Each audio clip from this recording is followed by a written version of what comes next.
Paper लेकर आ चुकी हूँ दोस्तों। जैसे कि मैंने आपको बताया था, मैं आपको इंग्लिश एवं हिंदी दोनों मीडियम वालों के लिए लेकर आई हूँ। तो आप यहाँ पे देख सकते हैं इंग्लिश एवं हिंदी, ठीक है। यदि आप हमारी पूरी वीडियो देखते हैं तो आपको पेपर में एक भी क्वेश्चन बाहर नहीं मिलेगा, ठीक है। जो हम बताएंगे उसी में से आपको पूरे क्वेश्चन देखने को मिल जाएंगे, ठीक है। तो निर्देश देखते हैं। पहला निर्देश दिया गया है, प्रश्न पत्र 5 इकाइयों में विभाजित है, प्रत्येक इकाई में आंतरिक विकल्प दिया गया है, ठीक है। तो क्या है ये आपको समझ में आना चाहिए।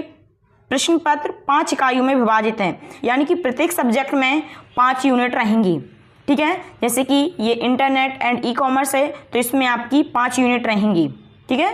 तीनों सब्जेक्ट में 5-5 यूनिट रहेंगी, ये आपको समझ में आ गया। प्रत्येक इकाई में आंतरिक विकल्प दिया गया है, प्रत्येक इकाई में आंतरिक विकल्प दिया गया है। इसका मतलब है कि ये जैसे कि यूनिट फर्स्ट यानी कि इकाई,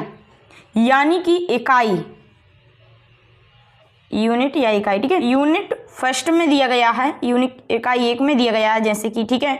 तो इसमें से आपके 5 यूनिट रहेंगी, प्रत्येक सब्जेक्ट 5 यूनिट। फर्स्ट यूनिट में से आपका 1-2 क्वेश्चन आएंगे। फर्स्ट यूनिट में जैसे कि यूनिट फर्स्ट है, ये यूनिट फर्स्ट में से आपके 2 क्वेश्चन आएंगे, ठीक है।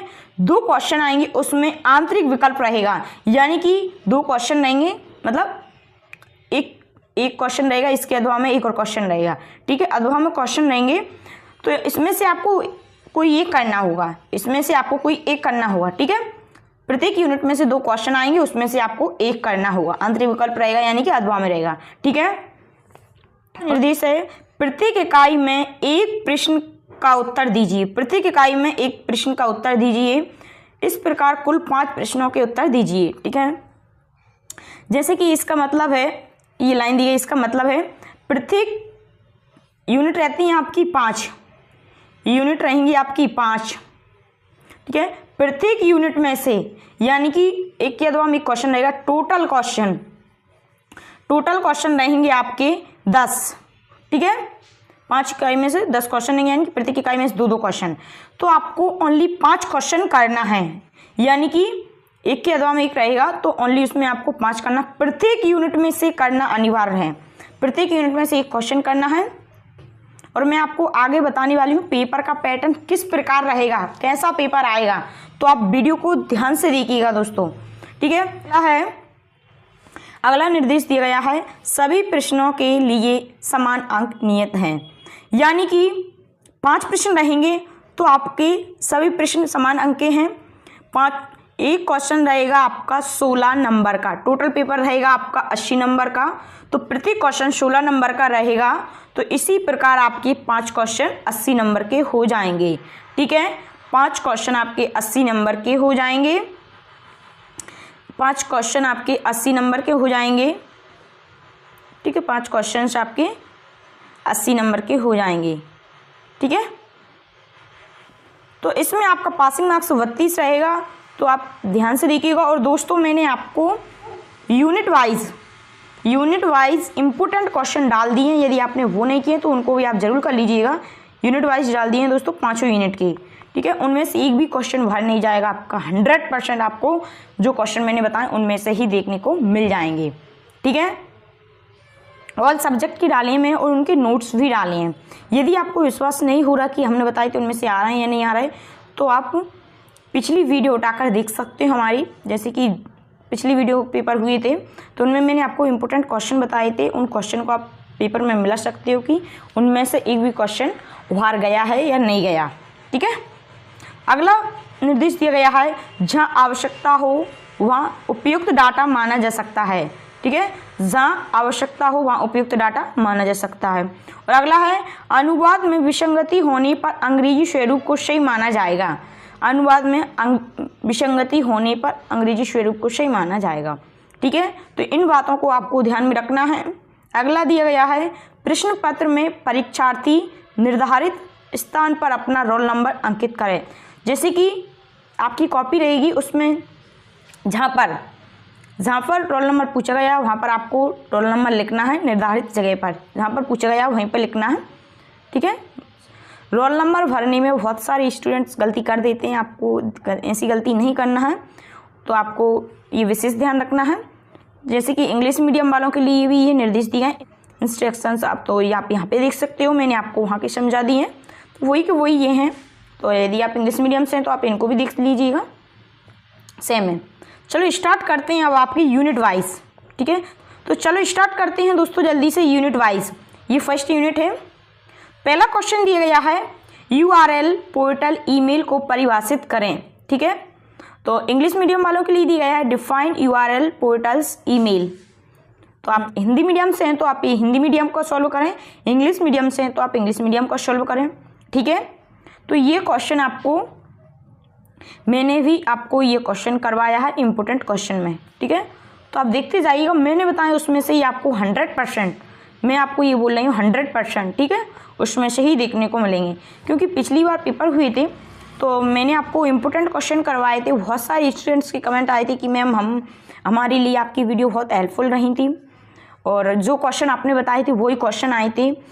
इसलिए मैं आपको बार बार बोल रही हूँ, आपको ये क्वेश्चन जरूर सभी लोगों को कर लेना है, क्योंकि मैंने बताए थे मैं क्वेश्चन इसलिए ऐसे लेकर आती हूँ जो कि 100% पेपर में आने की संभावना रहती है, और ठीक है। क्योंकि पेपर का एक भी क्वेश्चन मैं जो बताती हूँ उसमें से बाहर नहीं जाता है, बाजी चांस कभी एक आध क्वेश्चन जा सकता है, लेकिन क्योंकि अधवा में रहता है तो एक क्वेश्चन एक अधवा में रहता है, एक वो रहता है, तो उस तो 100% मिल ही जाता है।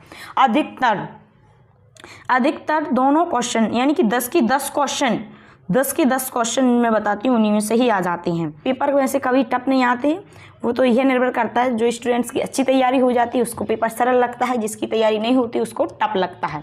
पेपर कभी टफ नहीं आता, ठीक है। जैसे कि 100% आपको 10 के 10 क्वेश्चन जो मैं बता रही हूँ उनमें से ही आ जाएंगे, और मैंने इंपॉर्टेंट क्वेश्चन भी करवाए दोस्तों, उनको आप ध्यान से देखिएगा।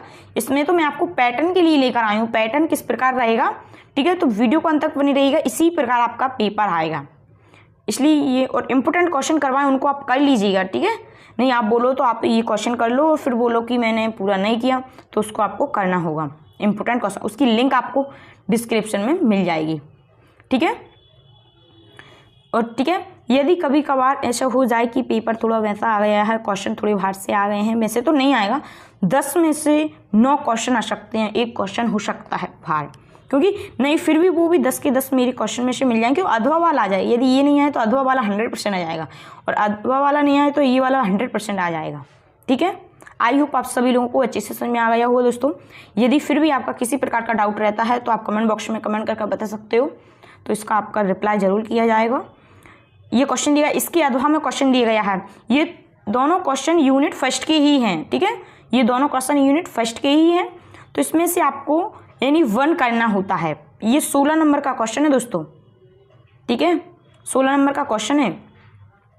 तो ये क्वेश्चन दिया गया, यदि आपको ये करना है तो ये कीजिएगा, यदि आपको अधवा वाला करना है तो फिर आपको ये नहीं करना, ये वाला करना है।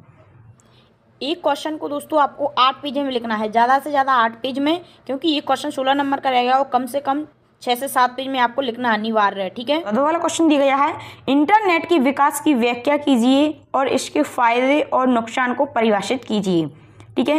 ये क्वेश्चन भी मैंने आपको करवा दिया है इंपोर्टेंट क्वेश्चन में, ठीक है। ये आपको कंप्लीट होते हैं 16 नंबर के क्वेश्चन।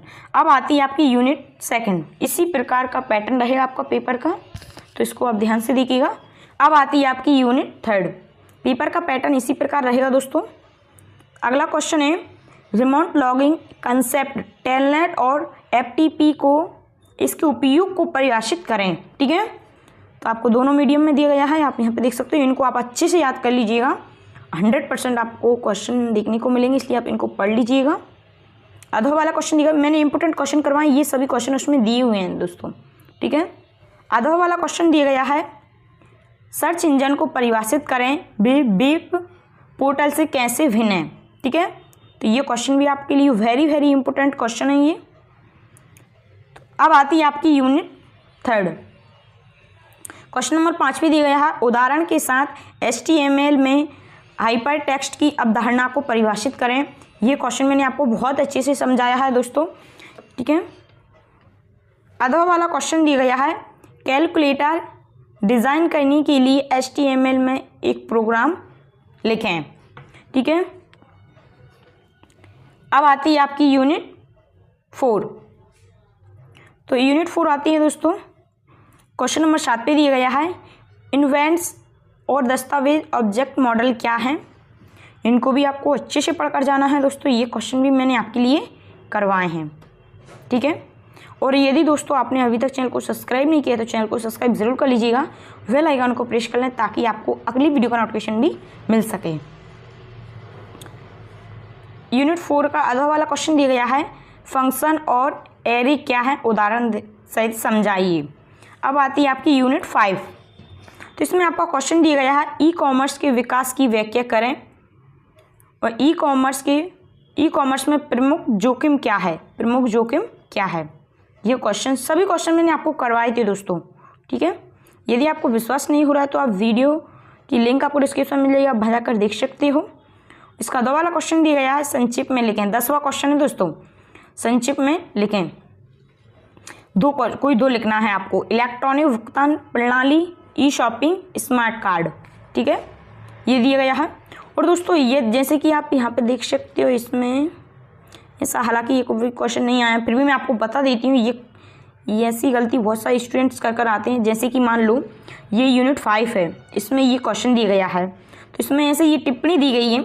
मान लो कि ये दिया गया है क्वेश्चन, ई कॉमर्स की व्याख्या करें एवं इसकी प्रमुख जोखिम बताइए। जैसे कि ये क्वेश्चन है, कुछ स्टूडेंट्स क्या करते हैं, मान लो ये आ और वाह में दिया गया होता, तो ये इसके आ वाह में दिया गया, ए और बी में दिया गया होता क्वेश्चन नंबर 9, ठीक है। फिर इसके अधवा में 10वां क्वेश्चन दिया गया है, समझने की कोशिश करना आप। इसके अधवा में क्वेश्चन नंबर 10वां दिया गया है। कई स्टूडेंट्स क्या करते हैं कि जैसे कि आप उनको इसका क्वेश्चन नंबर 9 का ए वाला समझ में आ गया, मतलब आंसर आ गया, तो इसका ए वाला लिख देते हैं और अधवा वाले के जो समझ में आए उनके ये तीनों जी लिख देते हैं। लेकिन ठीक है, ऐसे लिख देते हैं, तो ऐसा लिखना क्या है, गलत है दोस्तों, ऐसा नहीं लिखना है आपको, ठीक है। क्या है, जैसे कि आप यहाँ पे मैं एक बार और बता देती हूँ। जैसे 9 का मान लो ए और बी, इस प्रकार रहते हैं ना, 9 का ए और 9 का बी वाला क्वेश्चन। यदि आपको 9 वाला क्वेश्चन कर रहे हो, यूनिट 5 का 9 वाला क्वेश्चन कर रहे हो, तो आपको ये दोनों ही करना होगा, ठीक है, तभी आपको 16 नंबर मिलेंगे दोस्तों। ये दोनों ही करना होगा। जैसे कि आपको आधा आ रहा है, पूरा नहीं आ रहा, जितना आ रहा है वो दोनों ही करना होगा। यदि आप ये वाला नहीं करना चाहते, यदि आप अधवा वाला करना चाहते हैं, तो आपको अधवा वाले की ये तीनों ही करना होगा, ठीक है। उसमें क्या बोला, कोई दो, तो आप 2 कर सकते हो। ऐसे कोई 2 दिया गया है तो 2 कर सकते हो। 10वां क्वेश्चन किया है, उसमें 2 दिया है, तो आपको ये दोनों कर दो या कोई 2 कर दो, ठीक है। ऐसा नहीं करना कि मान लो आपको अधवा वाला करना है तो आपने एक ये कर दिया और इसका ए वाला बी वाला दिया गया है तो आप एक इसका कर दिया। इस प्रकार नहीं करना है। कई स्टूडेंट्स ये गलती कर आते हैं, फिर उनको मार्क्स नहीं मिलते, फिर बताते हैं मैम आपने बताया था हम कर आए थे, तो उसमें क्यों नहीं आए, ठीक है। तो इस प्रकार की गलती आपको नहीं करना है। आई होप आपको समझ में आ गया हो दोस्तों। यदि फिर भी आपका किसी प्रकार का डाउट रहता है तो आप कमेंट बॉक्स में कमेंट करके बता सकते हो, आपका रिप्लाई जरूर किया जाएगा, ठीक है। आई होप आप सभी लोगों को यह पेपर समझ में आ गया हो दोस्तों। इसी प्रकार आपके पेपर का पैटर्न जैसे कि मैंने आपको इसमें बताया है, बिल्कुल एक एक क्वेश्चन पढ़कर बताया है, और ये सभी क्वेश्चन मैं आपको करवा चुकी हूँ इम्पोर्टेंट क्वेश्चन में, ठीक है। प्रत्येक यूनिट में से मैंने दोस्तों आपको 5 क्वेश्चन करवाए, प्रत्येक यूनिट में से मैंने आपको 5 क्वेश्चन करवाए ओनली, उनमें से आपको 2 क्वेश्चन देखने को मिले हैं, ठीक है। तो इसलिए आप इम्पोर्टेंट क्वेश्चन जरूर कर लीजिएगा। 5 यूनिट में से करवाए मैंने आपको, 5 यूनिट में से 5 क्वेश्चन करवाए, मतलब प्रत्येक यूनिट में से 5, तो उसमें से आपको 2 क्वेश्चन देखने को ज़रूर मिले हैं, ठीक है। उसमें से आपको कोई एक क्वेश्चन करना होता है। फिर मैंने उनके आंसर भी करवाए बहुत ईजी से ईजी, बहुत इजी लैंग्वेज में करवाएं दोस्तों, सरल से सरल शब्दों में। इजी से इजी लैंग्वेज मतलब आपको वीडियो को 1 से 2 बार देखोगे या क्वेश्चन आंसर को 1 से 2 बार पढ़ोगे तो इसमें ही आपको याद हो जाएगा। यदि दोस्तों आप 20 से याद कर रहे हैं तो उसमें टाइम लगता है, थोड़ी इसमें टफ लैंग्वेज दी हुई है, ठीक है, तो उसमें आपको याद नहीं होता। इसलिए मैंने आपको नोट्स के द्वारा, हिंदी मीडियम के नोट्स के द्वारा तैयारी करवाई है दोस्तों, ठीक है। यदि आपने वो नहीं किया तो उनको आपको जरूर कर लीजिएगा, लिंक आपको डिस्क्रिप्शन मिल जाएगा। और यदि आपको विश्वास नहीं हो रहा कि हम बताते हैं उनमें से क्वेश्चन आते हैं कि नहीं आते, तो आप जून में 2022 के पेपर हुए थे, उन पेपर को और क्वेश्चन को, इसमें जून 2022 में मैंने आपको इंपॉर्टेंट क्वेश्चन करवाए, तो उन क्वेश्चन को और पेपर को मिलाकर देखना आप, उनमें से एक भी क्वेश्चन बाहर नहीं गया था, ठीक है। तो जिससे कि आपको विश्वास हो जाएगा, ठीक है। प्रूफ के साथ बता रहे हैं हम आपको, आप बोलोगे हम कैसे विश्वास। दोस्तों आप चैनल पर नए हैं तो चैनल को सब्सक्राइब जरूर कर लीजिएगा, बेल आइकन को प्रेस कर लें ताकि आपको अगली वीडियो का नोटिफिकेशन भी मिल सके। दोस्तों अगली वीडियो में, तब तक के लिए धन्यवाद।